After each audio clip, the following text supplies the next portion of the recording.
Hi! I know this might not sound true or scary, but experiencing it yourself, it's terrifying. For context, we have a terraced house, so our house and our neighbor's house are together.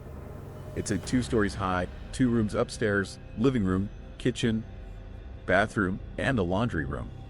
When walking up to the house, you will go through the patio, where you will go past the living room window and to our door.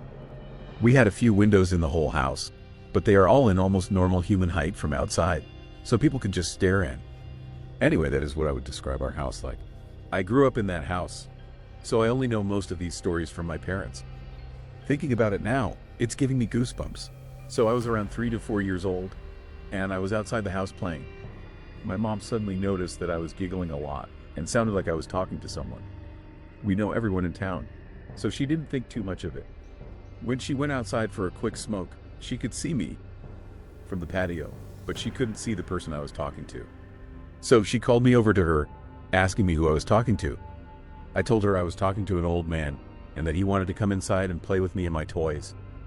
She thought I was talking to an imaginary friend, so she said yes, that he could, not knowing she had invited a not friendly phenomenon into our house.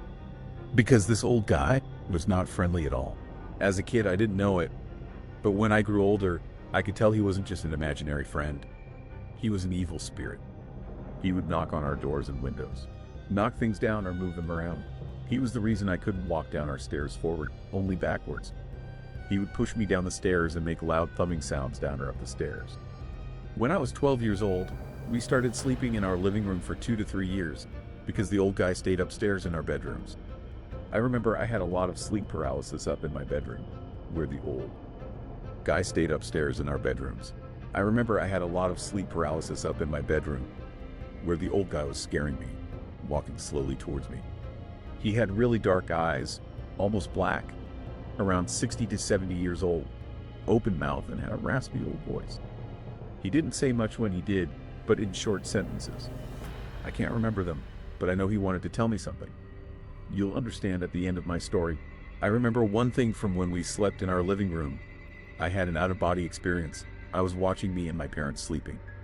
Suddenly, I noticed a shadow at our kitchen door, and I noticed it was looking at my mom. Then I noticed that my mom had sleep paralysis.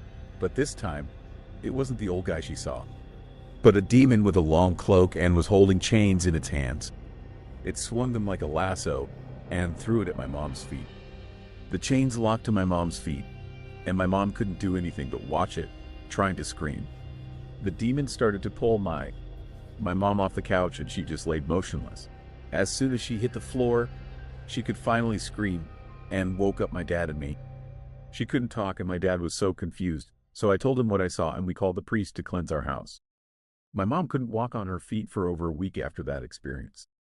When we were going to move to Denmark from our home city, we had to get our boxes from the attic, and as we were getting them down, we found a picture of the old man. We quickly found our Bible, and we said prayers, burned the picture, and I just felt at peace. I knew he was trying to tell me something, but I still never know why. Later, I found out that the old guy was my friend's grandpa, who died years ago, but he lived in the house before us. I go visit his grave whenever I am in our old city.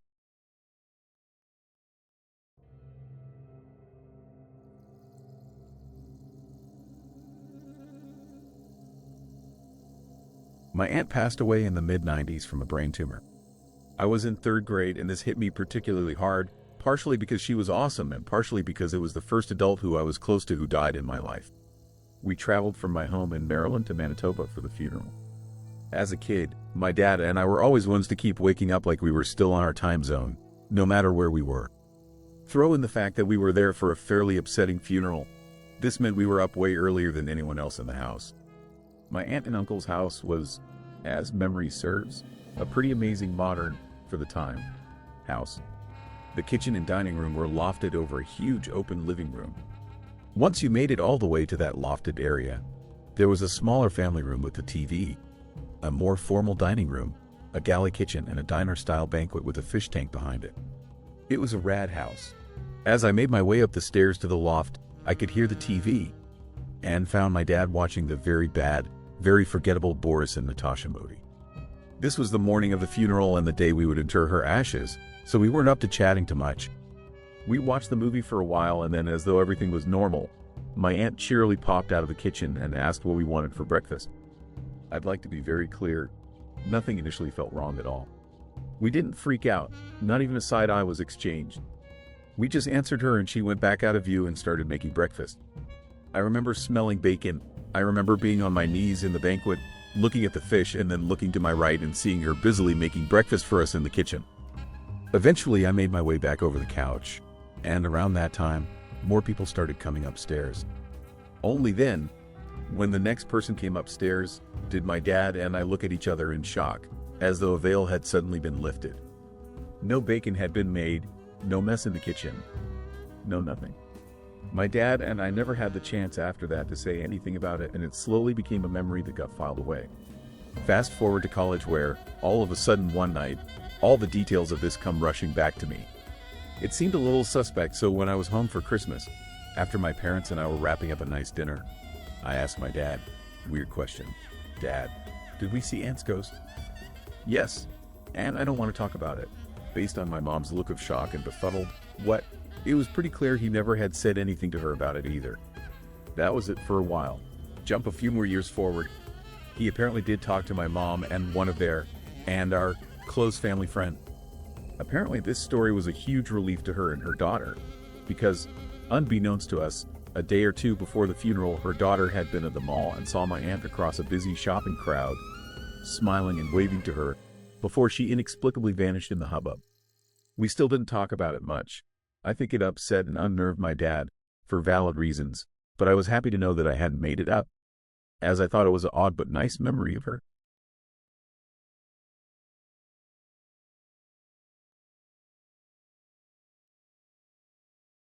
I bought my first house in 2003 and was over the moon.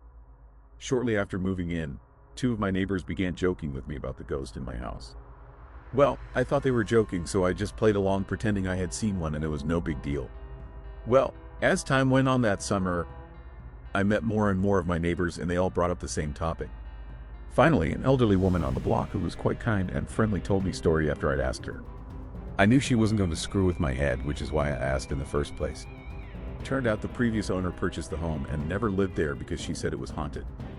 Sounds in the night of footsteps and sobbing, and glimpses of a man sitting in the kitchen covered in blood. One of my neighbors helped with the renovations of the house and said that he was putting up drywall when he felt something lift up his dreadlocks. Though I've had paranormal experiences before, it had been years, and by then I just chalked it up to night terrors. One day I went to a small neighborhood video store to rent a movie. I had to fill out a form with my demographic data and then my credit card info. The owner of the store looked at the form and said, "Oh my God, you live in that house." I asked her what she meant, and she explained that her former employee had committed suicide in my house. She came to the house as soon as she'd heard, but the house had been taped off by police as a potential crime scene. She told me that he had just moved into the house with his partner and called his mom because he wanted to invite her over to meet his partner and come out to her. This was in the early 90s when being gay was a big deal. His mother already knew he was gay because he bought a house with a man and disowned him right over the phone. That same week, he received a letter from an HIV testing center stating he had tested positive for HIV. This is when HIV was a death sentence. He then sat at the kitchen table, ate a bowl of cereal, and shot himself in the head with a revolver. Since then, she has had multiple paranormal experiences in the store, with videos flying off shelves and even levitating off shelves. The most I have experienced is sounds at night. Sounds of Cheerios being poured into a bowl, one don't eat cereal, and sounds of sobbing in the kitchen. I often awaken to both. I remember my grandmother saying, "When the dead come to you, they want something, perform an act of charity in their name and pray for them." So I did. I sat down at the kitchen table one night and lit a candle and told him that each night I would recite a novena prayer for him before a lit candle.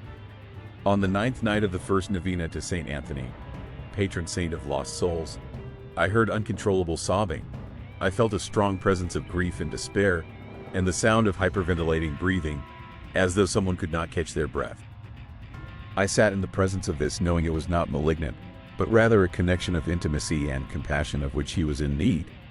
For 45 days I said a novena prayer before a lit candle for his soul, and had a mass said in his name. A few times I had awakened to feel his presence standing over my bed, but knew it was not a malignant presence. This still happens from time to time, but less and less frequently.